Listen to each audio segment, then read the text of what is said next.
Welcome back and thanks for staying with us. You're still watching Rapid On right here on Rapid Television. We sincerely apologize for coming to your screen a few minutes later than our scheduled time. But of course, you know, it is time for the big conversation, and my name is Victor. Okay. My name is Martha Alu. Good morning to you. So good to be back on your screens yet again. Back like we never left, actually. Exactly. It's the 9 o'clock conversation, and definitely have one here for clarification, for better understanding. You definitely want to be a part of it. Definitely, of course. We're talking about Nigeria's political landscape that has been shifting, for quite some time now. From the Senate to the state assemblies and even down to local councils. Party defections have become the new political currency that is reshaping alliances, altering power blocks, and raising big questions about loyalty, ideology, and the future of our democracy. And the question we're asking is, why are politicians jumping ship so frequently? What does this mean for governance, for voters, and for the 2027 election cycle already gathering momentum? And to help us break it all down, we are joined by Dr. Moses Paul, the ADC AMAC chairmanship candidate. Dr. Moses, good morning and thanks for joining us this morning. Good morning, and it's so good to be here this morning. Yeah, Good morning, Dr. Moses. It's good to have you join us on the show today. Martha, good morning. Good to have you here. All right. Same here. Yeah, to start the conversation, Dr. Moses, how do you personally interpret the recent wave of defections from parties like the PDP, the YPP, and even from smaller parties into the APC and the ADC? How do you interpret this personally? Nigeria is going through what you call evolution, politically, socially, culturally, and otherwise. So we are at a trajectory in our nation's history where things have been formed. We're actually at the process. If you look at it in terms of the global balance and the things, you would be able to appreciate rightly. So, for example, politically, as we are right now in Nigeria, we don't have political parties that are ideologically driven.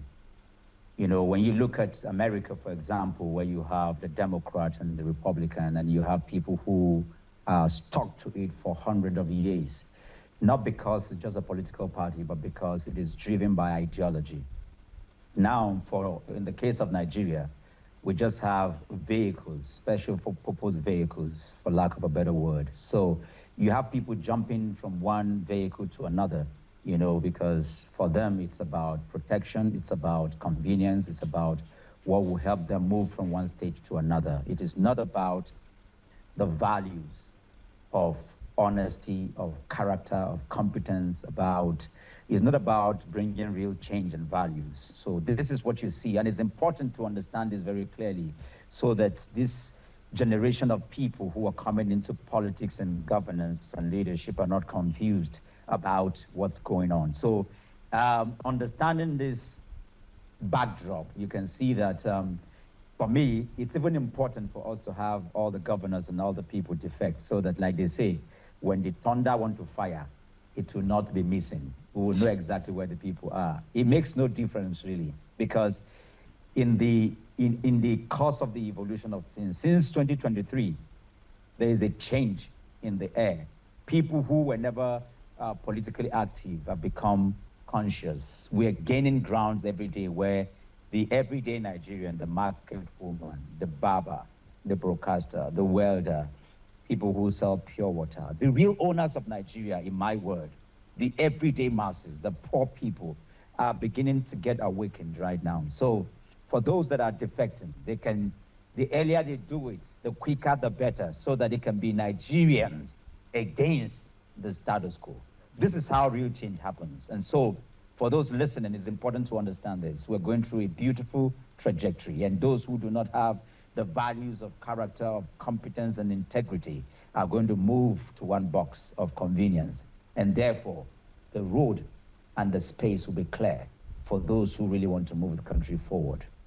Okay, before we start talking about, people who have the credentials or not to vie for positions like this, that AMAC is arguably the most strategic area council here in the FCT.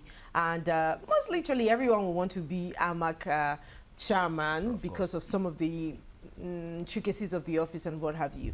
But let's talk about your ambition. Why do you want to be AMAC chairman, and what do you seek to fix in this area council?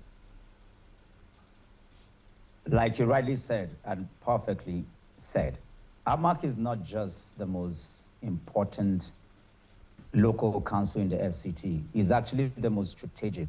This is a symbol of Nigeria. This is the administrative headquarters of the country. Every decision made that impacts and affects our nation is made from this particular geographical space. It's the most important in Africa and in Nigeria because the president lives here. The National Assembly is right here. The ministers are here.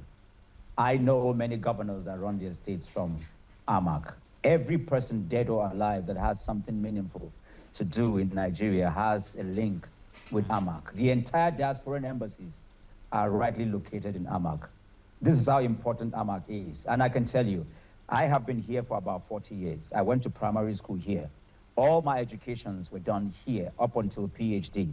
When I do interactions and interactives in Oxford or Harvard, I'm often asked, did you school here? And I'm like, no, all my schooling was done within the FCT. So I know that good can come out of here.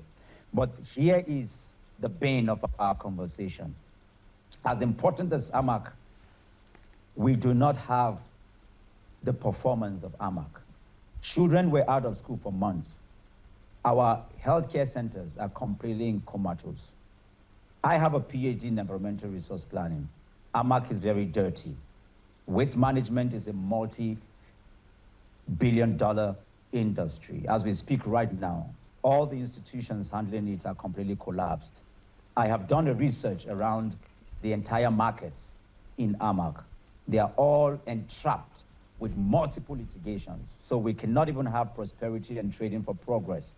What we have are just backwardness and fighting and all kinds of things. If you're in AMAC, like I have been in the last, over about 40 decades, you can see that for those who are doing business, there are multiple taxations. People can do, the economy of any place has to do with the protection of business people, small business owners and all of that. As it is here in AMAC, there are over close to 20 different departments who harass people every day doing their business. So businesses cannot be done. And this is why you have young, brilliant minds who are completely weaponized by poverty, graduates without jobs, no initiative whatsoever. Now, how can you have people who do not understand the narrative of our conversation leading the most important local council in Nigeria? And I can tell you here on this national show that no, the 2026 local council election, because AMAC is involved, is the most important election in Nigeria, the February 21st, my election, because education is local, health is local, livelihood is local, waste management, clean water, these are all local. It's so important because this is what affects the people directly. What I'm bringing to the table is what does not exist in AMAC. Okay. Open and transparent governance does not exist.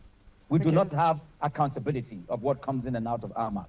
These are some of the things that I'm going to bring to the table. Let me interject there a little bit, because you have spoken about, environmental cleaning. You have spoken about, how AMAC is dirty.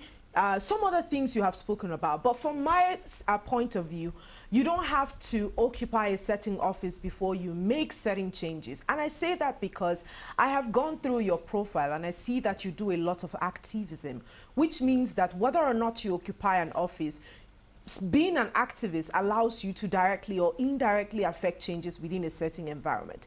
Do you think that these changes you're talking about, you need to be the AMAC chairman before you are able to effect this change? Also, I'm speaking because I don't think we walk on the street and carelessly see the AMAC chairman anywhere, which of course you might be able to highlight as a problem. But do you think that you need to occupy that position to effectively bring change into the AMAC community and the FCT in general? Martha, I can tell you point blank and straight. I've been able to fix a few hospitals, primary healthcare centers, in the last 2-3 years. And I give specification. If you go to where we call the Tunga Madaki, is in Gui Ward, close to the airport. I've been able to put the nurses there on stipends and revamp the maternity ward where they do not have toilets when women are giving birth. And you have just one nurse attending to over 100 pregnant women. In the last couple of weeks, I've been able to fix toilet facilities in Tunga Nasara, primary school where I visited, where both the pupils and the teachers have no toilet facilities. They just go to the bush. I mean, I'm not talking about Zamfara or Oshun or Lagos or somewhere else. I'm talking about Amak. I'm not even talking about Gwagwalada or Abaji. I'm talking about Amak, where the president resides, where all the minister and people resides. Primary schools, pupils sit on the ground. In Kapua, where I'm trying to get a couple of chairs and seats for the pupils, they sit on the ground. I went to primary school here and I was a head boy, secondary school head boy. So I understand the importance of education. Now, to your question, I'm able to do just a tiny bit. It's like a drop in the ocean. What I'm able to do as an individual, I can do 1,000,000 times more.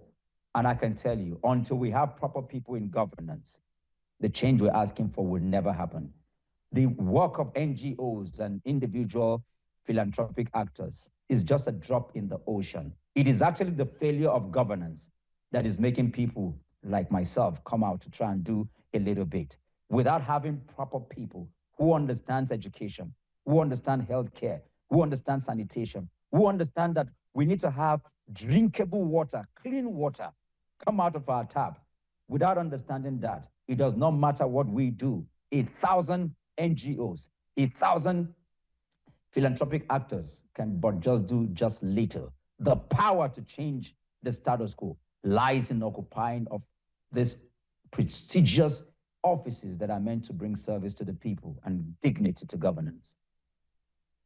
Earlier on, you talked about ideology, and you made mention of the fact that a lot of politicians who have been inactive over the years are now beginning to get anxious, and they're cross-carpeting rather to other parties, especially in the ADC, which is now the coalition as it is. And you made mention of again that most of these parties do not have ideologies.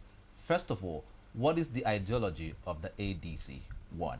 And secondly, with lawmakers and state governors crossing over, there's an argument that this particular trend also undermines grassroots representation and the original mandate of voters.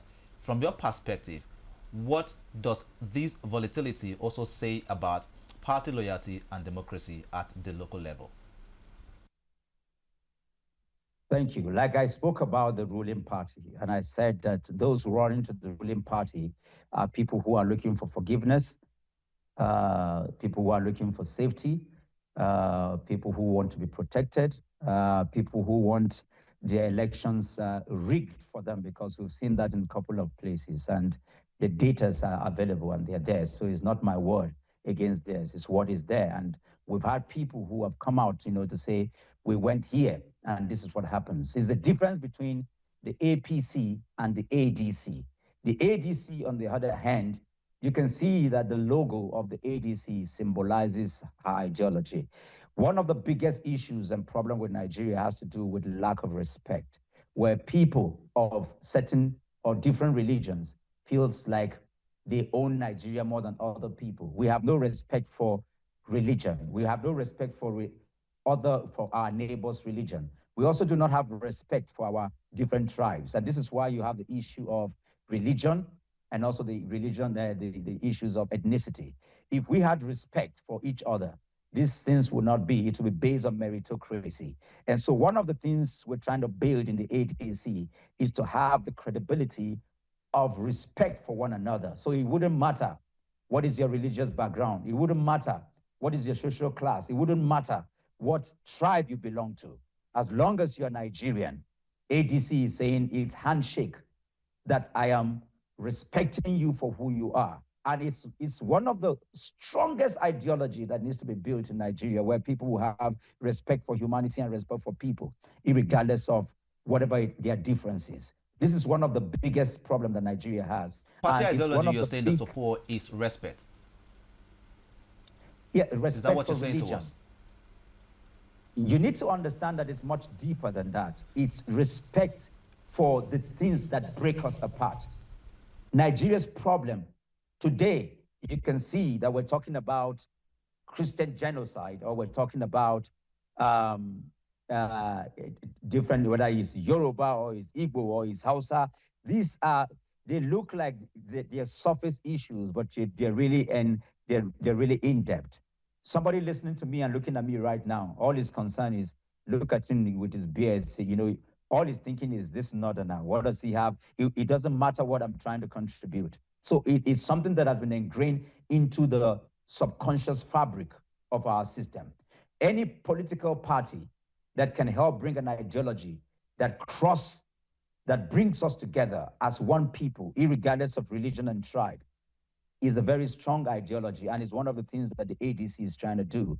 Also, the ADC is saying that those are the undercurrent. The ADC has a 35% placement for women.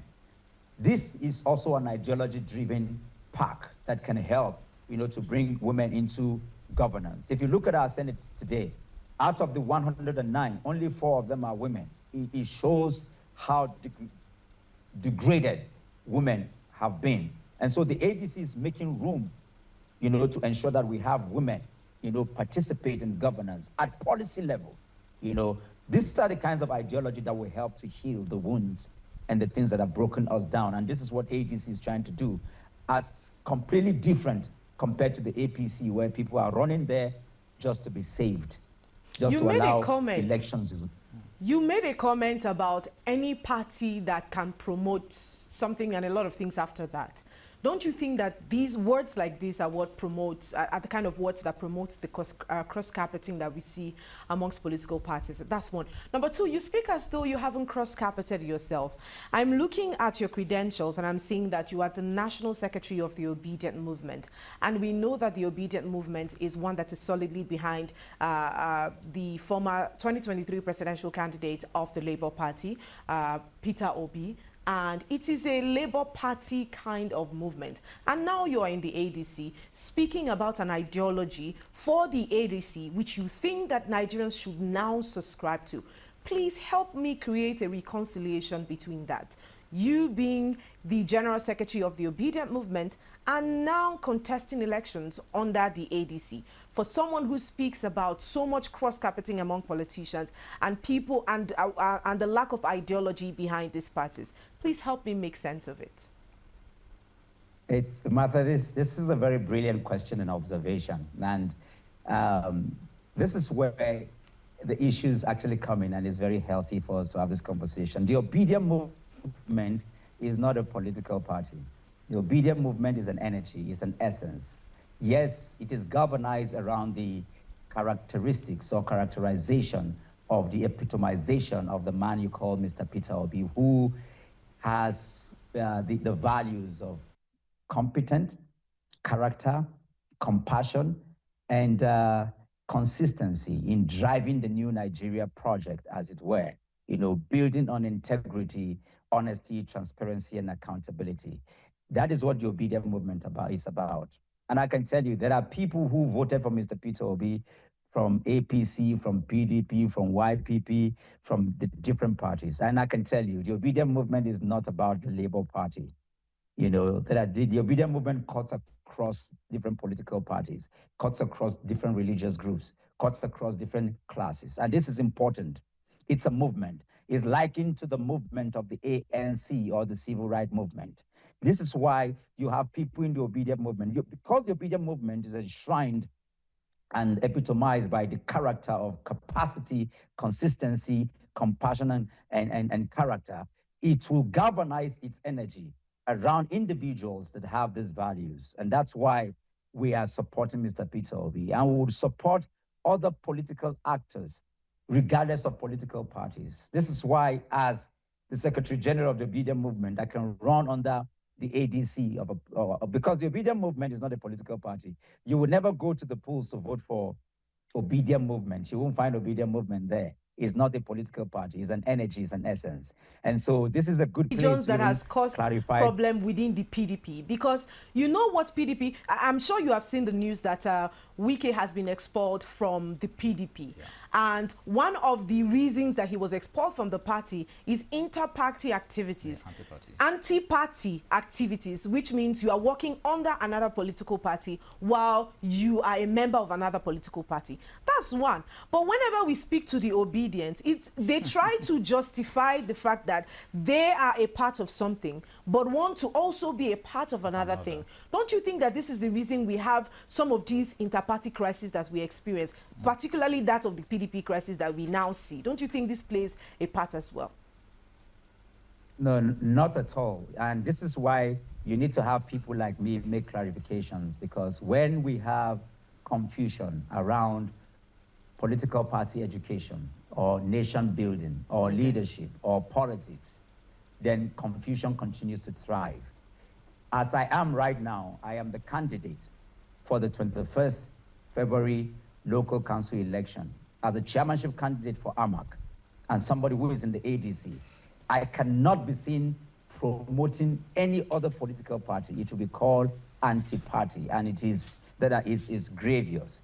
You cannot have somebody in the PDP working for the APC. You cannot have somebody in the ADC working for another party. Those are grievous. They're very serious crimes. I mean, we shouldn't be having that.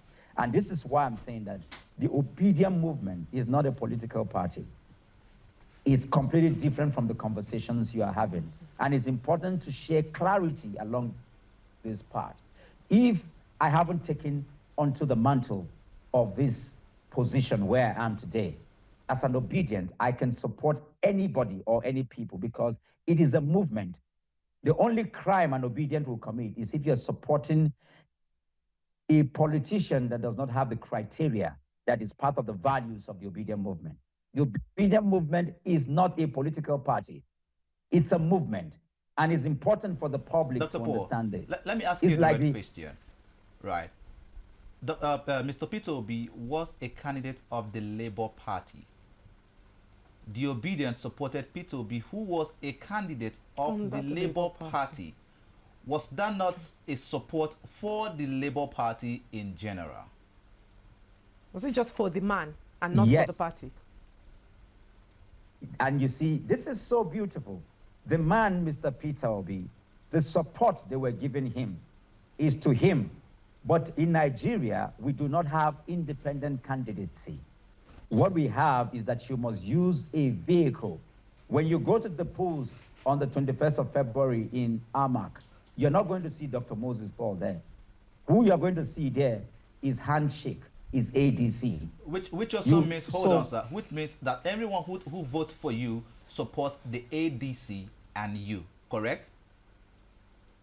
Yes, you're voting for me, yes. You're and voting then for the ADC in general.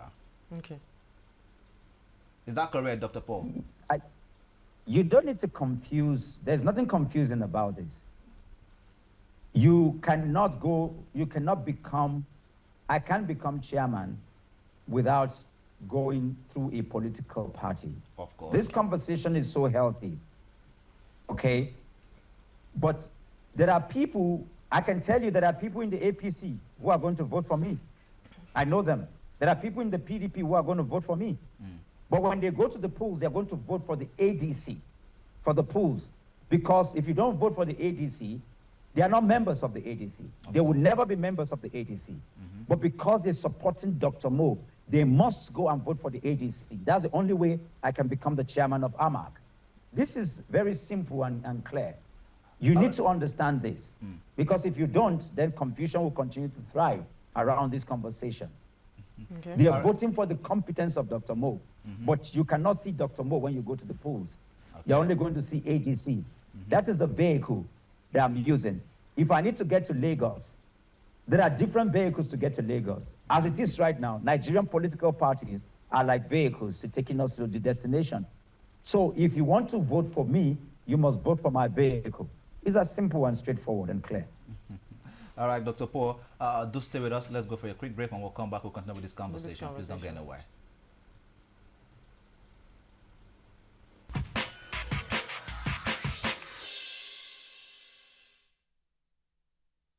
This is Rapid Broadcasting Network, RBN. We connect people, power stories, and amplify voices. On Rapid TV, we're rooted in culture and your window to the stories that matter. From news to lifestyle, we inform, entertain, and uplift. Join Rapid TV on Star Times Channel 176, Nigecomsat. On Rapid FM, we speak your language from the soulful airwaves of Umuahia to the vibrant culture of Port Harcourt and beyond.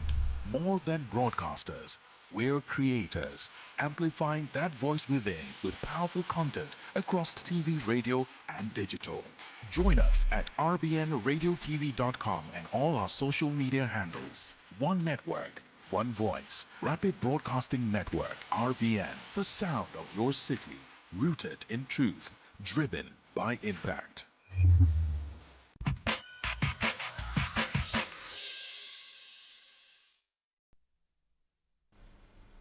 Welcome back. You're still watching Rapid On right here on Rapid Television. Of course, we've been talking to Dr. Paul Moses, the ADC candidate for the AMAC chairmanship election coming up in 2026. Once again, Dr. Paul, thank you for being here with us. Thank you. Thank you so much for joining us on the show. Yeah. All right, so let's proceed with the conversation. Now, as we approach the AMAC elections, do you see them as a litmus test for alternative parties like the ADC? I mean, in other words, can ADC convert recent defections and political discontent into meaningful local support during these area council polls? I think that is already ongoing, because what's going on in our country right now is not sustainable. You look at AMAC right now, young people are dying in AMAC. Touts have become the people who supervise over our security framework, and this is not acceptable. Like I said, the environment to do businesses are completely collapsing right before our eyes. Poverty, joblessness is on the rise. These are some of the things that give room for opposition parties to rise up and take, their place and galvanize. And you can see a lot of people, ordinary people, market women, artisans, traders, all kinds of people who haven't taken governance seriously are moving every day into the AGC, because the current status quo, especially in AMAC, is becoming unbearable. This is supposed to be the #1 local council in the country, but the hunger bite is deepening very crazy. And you can see with all the things happening, from demolitions to, multiple taxations and schools being shut down with no tools to work, you do not even know who to hold responsible. And so this is what is giving rise to what the ADC is doing, because for me particularly, it has to do with the people. It is about people-first governance. It has to do with accountability, because when we have a society where nobody is held accountable, it becomes jungle justice. And this is what we are having in the #1 local council in the country. It is unacceptable. It is time for the opposition to come together as one to salvage, our country, our locality situation. So, and I think the ADC is doing a pretty good job at that, if you ask me. All right. Thank you so much, Dr. Mo, for that one. Because our time is fast spent, let me ask you this question.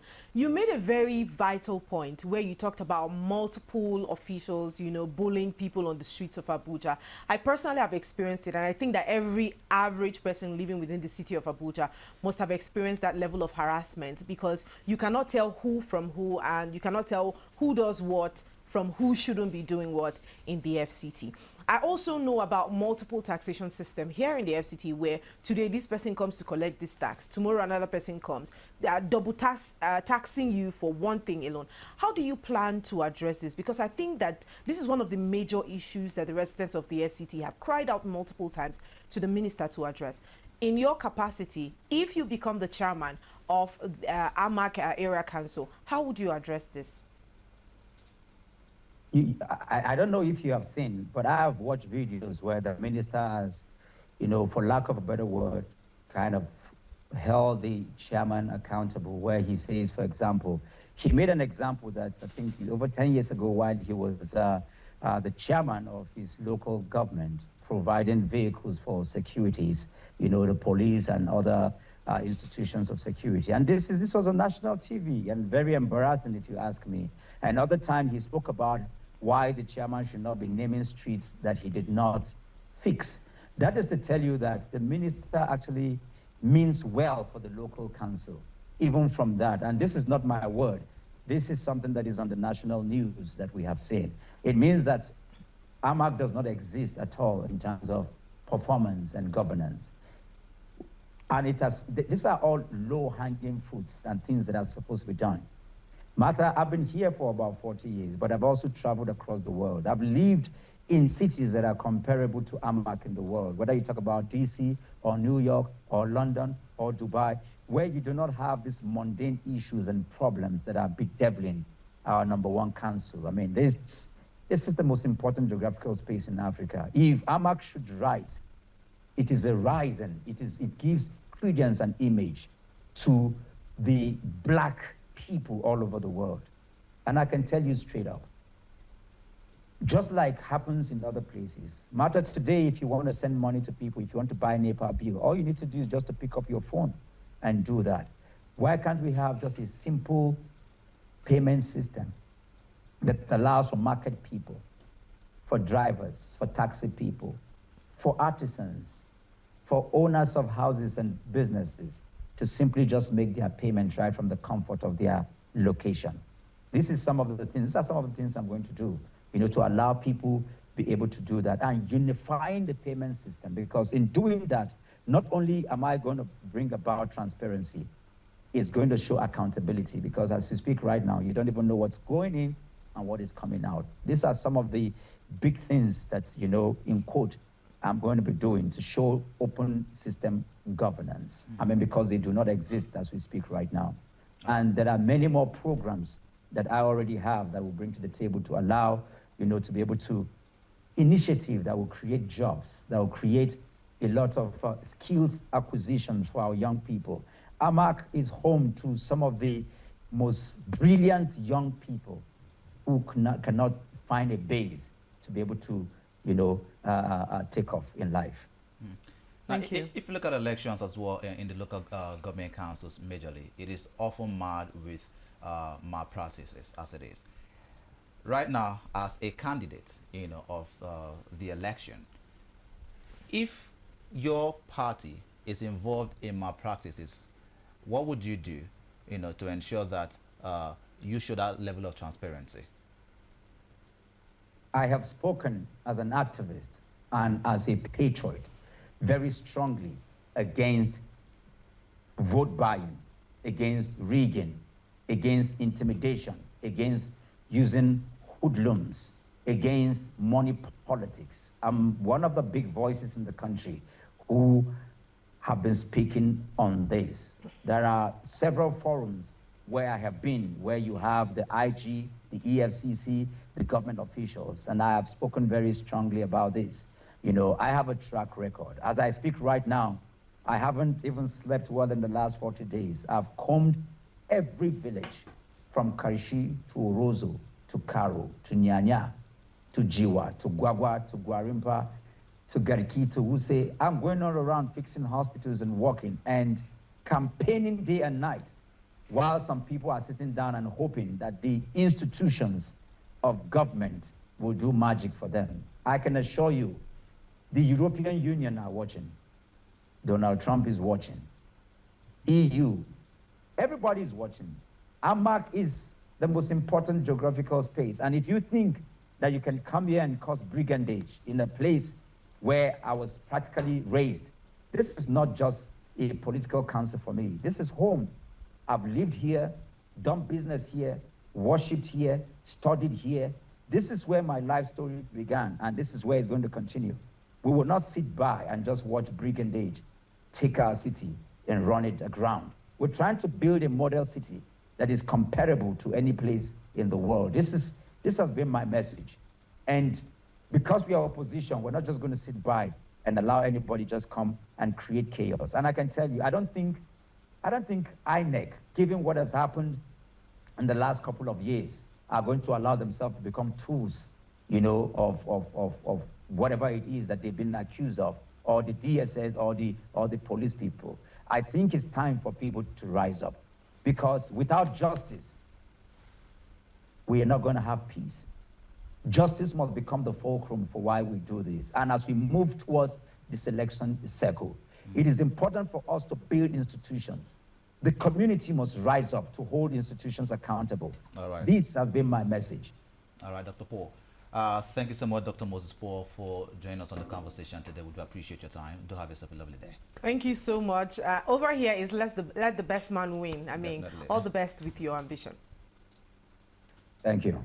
Thank you very much. Have an Of course, amazing day. we've been having conversation with Dr. Moses Paul, the ADC candidate for the AMAC chairmanship election coming up in February 2026.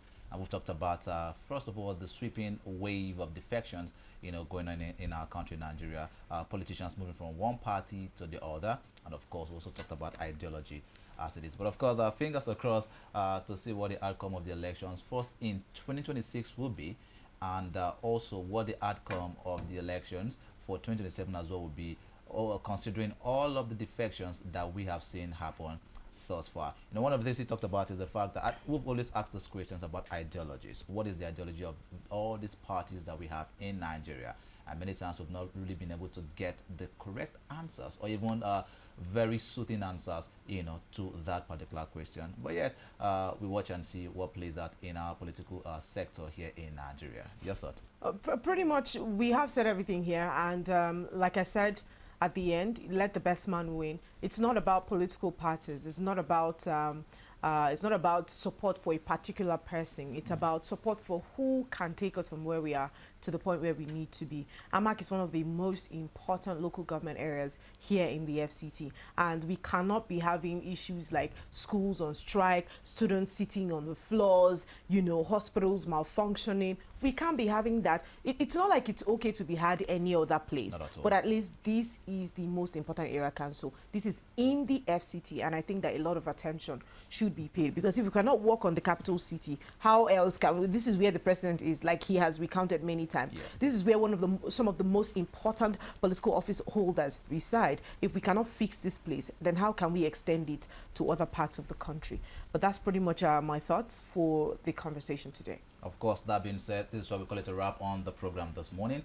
Do remember that you can follow us across all our social media pages across all platforms at Rapid TV. And of course, you can get to rewatch all our episodes at our YouTube platform, which is at Official Rapid TV. And wherever you are in the world, you can always watch us live using our website, www.arabianradiotv.com. My name is Victor. Okay. And my name is Martha Alice. It's been a long time I said you could call me Martha. I will see you tomorrow. We'll see you tomorrow.